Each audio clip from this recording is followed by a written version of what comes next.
full dividend and believe in that. And unfortunately for me, what I feel like is this has become a battle between working class Alaskans and low income children and senior Alaskans, and those are much more well off.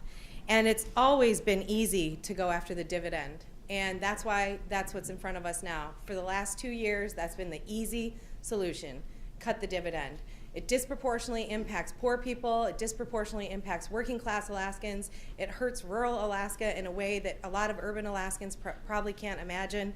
But it's the easiest thing to do, and so that's all these bodies have been able to accomplish over the last few years.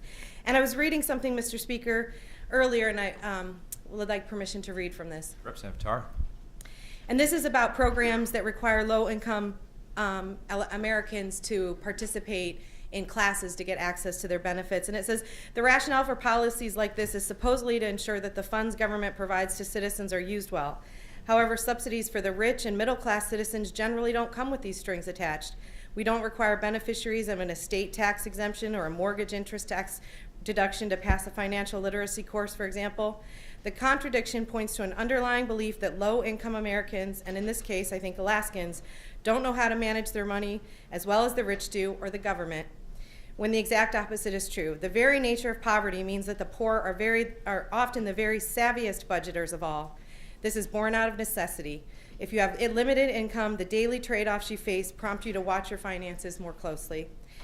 And it says people who are better off financially, on the other hand, have little need to count every penny. Indeed, some of the wealthiest among us don't even know offhand how much commonly purchased goods cost or whether they can actually afford a certain item. And I think that applies 100% to the consideration of the dividend. I'm sure there, for many Alaskans, it doesn't matter whether it's $1,000 or $2,000 or $2,700. It's not meaningful. It's not meaningful relative to the amount that they earn every year.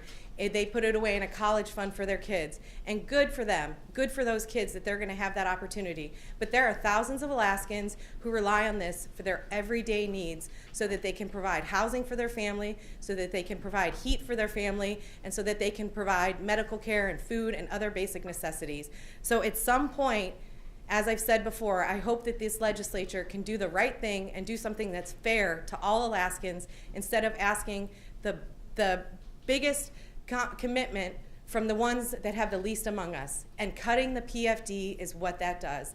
And so it's very, very disappointing to me that we're at this place today. But as the previous speaker said, $1,600 will be better than $1,200, and so I will support this amendment today. Representative Eastman. Thank you, Mr. Speaker.